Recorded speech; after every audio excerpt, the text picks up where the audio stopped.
पूजन सामग्री: गज हाथी प्रतिमा, ऋतुफल, सिंदूर, सूत्र 16 गांठ का, नैवेद्य, हल्दी यज्ञोपवीत, लक्ष्मी जी की प्रतिमा, कलश, केले के खंभे, पूंगी फल चावल, कपूर, गुलाल, धूप, पान, तुलसी दल, श्रीफल, वंदनवार, केशर, दीप, चौकी, चंदन, पंचामृत का सामान, पंचपल्लव, अबीर, दूध, दही, घृत, वस्त्राभूषण, चूड़ियाँ, शहद, शक्कर, पुष्पमाला, मेवा, मिठाई, दक्षिणा, द्रव्य आदि। श्री महालक्ष्मी व्रत की कथा आरंभ। एक समय धर्मराज युधिष्ठिर ने श्री कृष्ण भगवान को प्रसन्न चित्त देखकर कहा, हे त्रिलोकीनाथ, समस्त ऐश्वर्यों के स्वामी, आप कृपा कर कोई ऐसा व्रत बतलाइए जो सब व्रतों में श्रेष्ठ एवं ऐश्वर्य सुख देने वाला हो तथा इस व्रत को करके मनुष्य नाना प्रकार के सुख, स्त्री, पुत्र, आयु, महल, हाथी, घोड़ा का फल भोग सके। श्री कृष्ण जी बोले, हे राजन, सुनो, सतयुग में जब वृत्तासुर आदि असुरों ने स्वर्गलोक पर अपना अधिकार कर लिया, तब दुखी हो इंद्र ने ऐसा ही प्रश्न देवर्षि नारद जी से पूछा था। यह सुन नारद जी बोले, हे देवराज इंद्र, मैं तुमको एक ऐसा उपाय बताता हूँ जो सर्वमंगलकारी है। इस विषय में एक वृत्तांत सुनो। प्राचीन काल में एक बहुत सुंदर अपूर्व नगर था। वहाँ की भूमि बड़ी रमणीक थी। तरह तरह के रत्नों से विभूषित भूमि एवं पर्वत थे। यहाँ सुंदर चंचल नेत्रों वाली स्त्रियों के वार रूपी कटाक्ष से कामदेव तीनों लोकों को वश में करता था। उस नगर में चारों पदार्थ अर्थ, धर्म, काम, मोक्ष थे। उसकी विचित्र रचना देखकर विश्वकर्मा भी लज्जित होते थे। उस नगर में मंगलसेन नाम का राजा राज्य करता था। उसकी चिल्ल देवी व चोल देवी नाम की 2 रानियां थीं। एक दिन राजा अपनी प्रिय रानी चोल देवी के साथ अपने महल की छत पर बैठा हुआ था। वहाँ उसने समुद्र के जल से घिरा हुआ एक रमणीक स्थान देखा। उसे देख राजा प्रेमातुर हो गया। अपनी प्रिय रानी चोल देवी से बोला, हे सुमुखे, देखो, वहाँ पर तुम्हारी प्रसन्नता के लिए नंदनवन को लज्जित करने वाला एक सुंदर बाग लगवाऊंगा। और अपनी प्रिया को प्रसन्नार्थ राजा ने बगीचा लगवा दिया। कुछ दिन बाद वह बाग वृक्षों, लताओं, फल फूलों और रंग बिरंगे पक्षियों की चहचहाहट से अपनी अद्भुत छटा दिखाने लगा। एक दिन उस बाग में बड़ा भयंकर प्रलय काल के समान एक सूकर आया और उसने सारे बगीचे को नष्ट कर दिया। बहुत से बाग के रक्षक भी मार गिराए। कुछ रक्षक उसके भय से व्याकुल हो अपनी जान बचाकर राजा के पास पहुँचे और राजा से सारा हाल बताया। यह सुन राजा बड़ा कुपित हुआ और अपनी सेना से बोला, तुम शीघ्र वहां जाकर उस भयंकर शूकर को मार डालो। राजा की आज्ञा पाकर सेना चल दी और घोड़े पर बैठकर साथ में राजा भी चल दिया। चारों ओर से बगीचे को घेरकर राजा ने सैनिकों से कहा कि जिस मार्ग से शूकर निकलकर भाग जाएगा, उस मार्ग का कोई भी रक्षक उसे न मार सकेगा तो मैं उसका सिर कटवा दूंगा। और बाग के एक ओर राजा स्वयं अपना घोड़ा अड़ाकर खड़ा हो गया। दैव योग से वह सूकर राजा से ही निकल कर भाग गया। राजा बड़ा लज्जित होता हुआ घोड़े को चाबुक से मारता हुआ उसका पीछा करने लगा। पीछा करते करते वह सिंह, व्याघ्र आदि हिंसक जीवों से युक्त घोर जंगल में पहुंच गया। वहाँ ताल, तमाल, हिताल, शाल, अर्जुन, लता आदि के वृक्ष थे। राजा जंगल में चारों ओर उसे देखने लगा। आगे चलकर शूकर राजा के सामने आया। राजा ने देखते ही उसे भाला मार दिया और भाले के लगते ही वह उस शूकर ने अपना शरीर छोड़ दिया। वह सुंदर गंधर्व शरीर धारण कर विमान में बैठकर अपने लोक को जाते हुए राजा मंगलसेन से बोला, हे पृथ्वीपति, आपका कल्याण हो, आपने मेरा उद्धार किया है। अब मैं आपको अपने शाप की एक कथा सुनाता हूँ। मैं चित्ररथ नाम का गंधर्व हूँ। एक बार देव समूह में ब्रह्मा जी बैठे हुए थे कि चंचलपुट आदि तालों के साथ मैं सप्तस्वर में उत्तर गान कर रहा था कि गाते गाते मेरी ताल बिगड़ गई। इस पर क्रोधित होकर ब्रह्मा जी ने मुझे शूकर होने का श्राप दे दिया। फिर प्रार्थना करने पर उन्होंने कहा, तेरा उद्धार धर्मात्मा राजा मंगलसेन के हाथों से होगा। अतः मैं अधम योनि को छोड़कर अपने गंधर्व स्वरूप को प्राप्त हो गया हूँ। हे राजन, मैं वरदान स्वरूप देवताओं को दुर्लभ चारों धर्म, फल, अर्थ, काम, मोक्ष का दाता एक व्रत बतलाता हूँ। यह व्रत महालक्ष्मी जी का है। इसके प्रभाव से आप चक्रवर्ती राजा होंगे।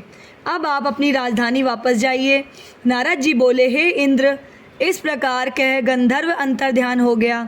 राजा मंगलसेन अपनी राजधानी को वापस लौटे कि मार्ग में उन्हें बगल में मृग चर्म लिए हुए एक ब्राह्मण पुत्र अपनी ओर आते नजर पड़े। राजा मुस्कुराते हुए उनसे बोले, हे बटुक, तुम देवता, दैत्य, गंधर्व हो अथवा राक्षस, इसमें से आप कौन हो? मुझे सच सच बता दें, जो आप इस घनघोर जंगल में आए हो। यह सुन ब्राह्मण पुत्र राजा को आशीर्वाद देते हुए बोला, राजन, मैं आपके ही देश में पैदा हुआ हूँ और आपके साथ साथ ही यहाँ आया हूँ, अतः मुझे यथोचित आज्ञा दीजिए। भगवान श्री कृष्ण बोले, हे धर्मराज।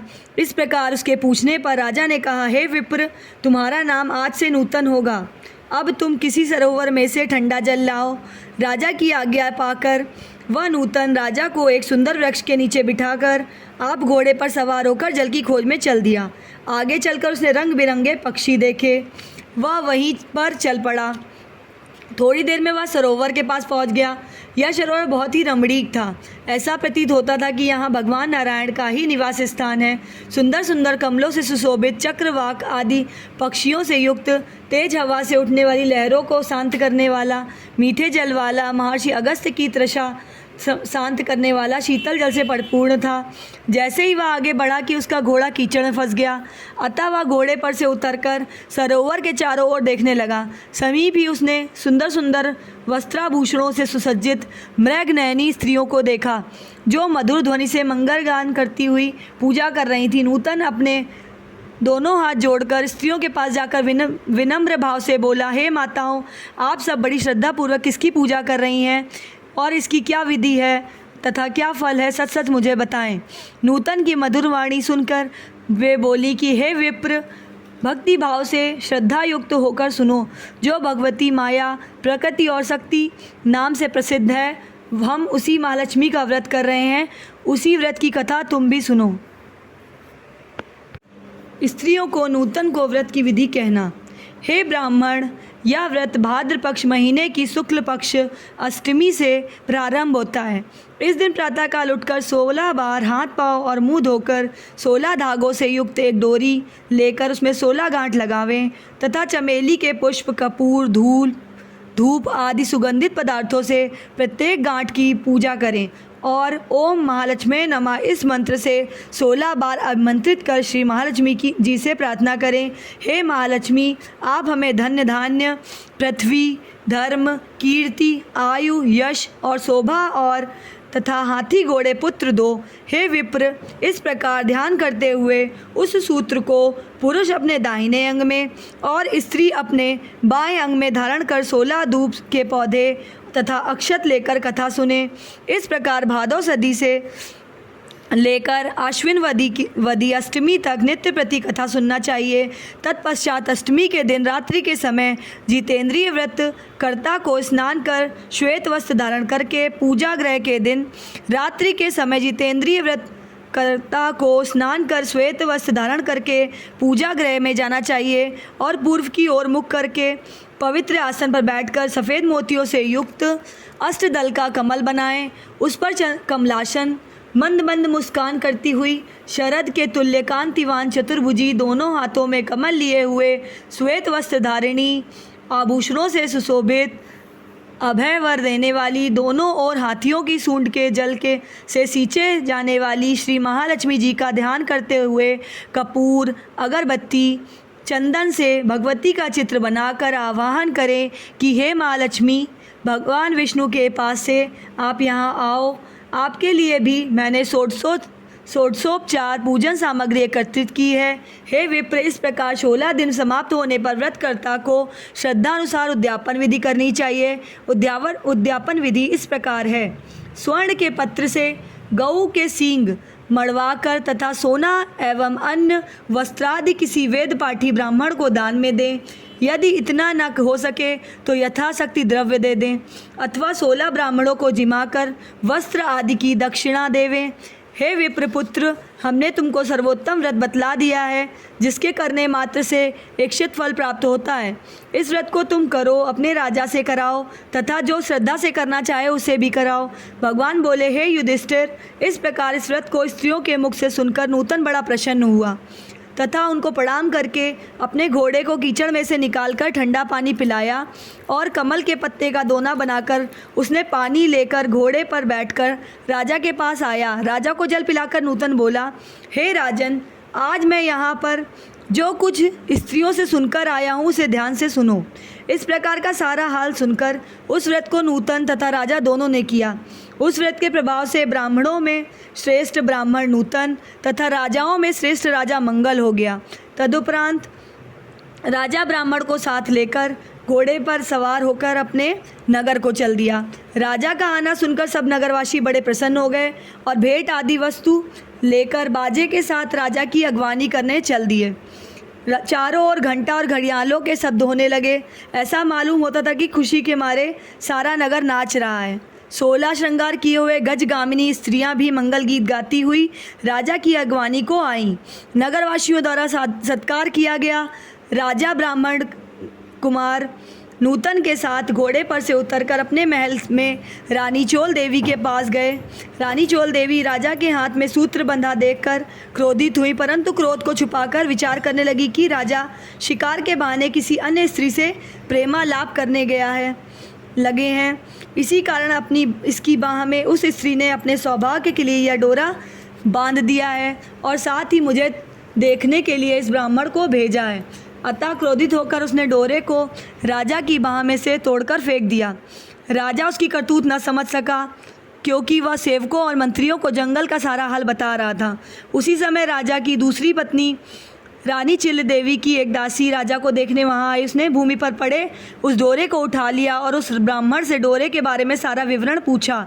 दासी ने सारा विधान जानकर अपनी स्वामिनी चिल्ल देवी से जाकर कहा कि वह राजा को सूत्र भी दे दिया। ने उसी समय नूतन को बुलावा भेजा और उसके बतलाए गए व्रत के सारे विधान सहित करने लगी।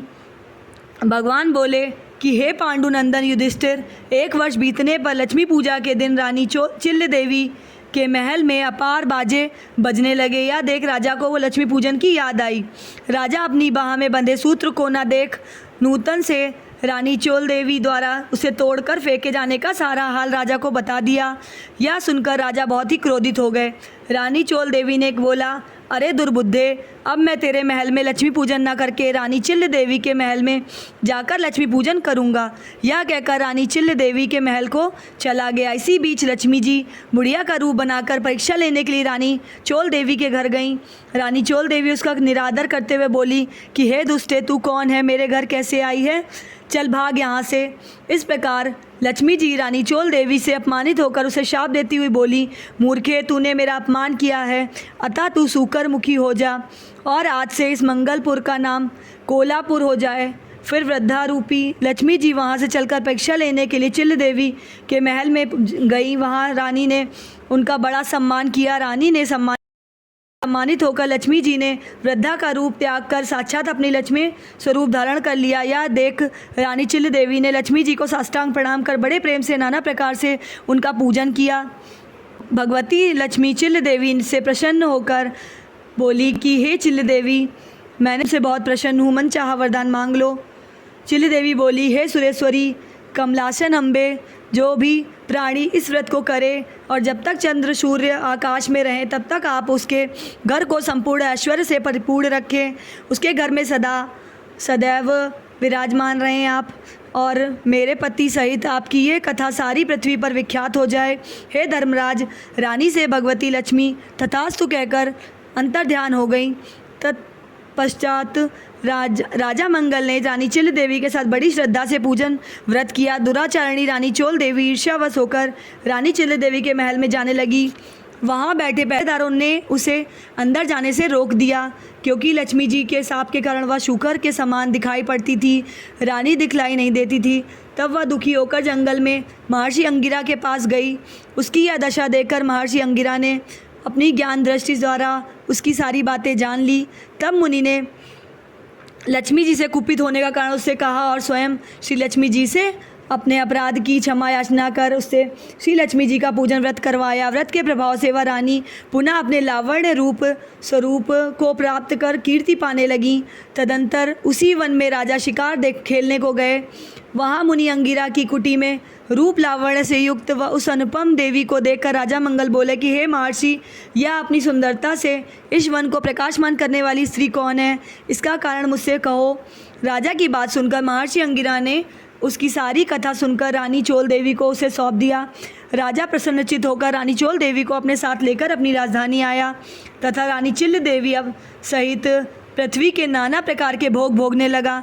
दोनों रानी बड़े प्रेम से मिलकर रहने लगी और राजा की सेवा करने लगी। राजा मंगल पृथ्वी के समस्त सुख भोग कर अंत में स्वर्ग को गया तथा मंगल नक्षत्र के नाम से विख्यात हो गया। नारद जी बोले कि हे इंद्र, समस्त व्रतों में श्रेष्ठ श्री महालक्ष्मी जी का व्रत मैंने तुमसे कहा है। जो व्यक्ति इस व्रत को करेगा वह धर्म, अर्थ, काम, मोक्ष चारों पदार्थों का भागी होगा। अतः तुम भी इस व्रत को करो, जिससे धन धान्य, भूमि, कीर्ति, आयु, यश, शोभा, घोड़ा, पुत्र, पौत्रादि प्राप्त हों तथा तुम्हारी कीर्ति फैलती रहे। इंद्र नारद जी को प्रणाम करके अपने लोक को गए और व्रत किया। भगवान श्री कृष्ण जी बोले, हे युधिष्ठिर, नारद जी से देवराज इंद्र द्वारा पूछे गए श्रेष्ठ व्रत को मैंने तुम्हें बता दिया है, जो सांसारिक तथा पारलौकिक सुखों को देने वाला है। इति श्री भविष्योत्तर पुराणांतर्गत श्री महालक्ष्मी व्रत कथा समाप्त। बोलो महालक्ष्मी मैया की जय।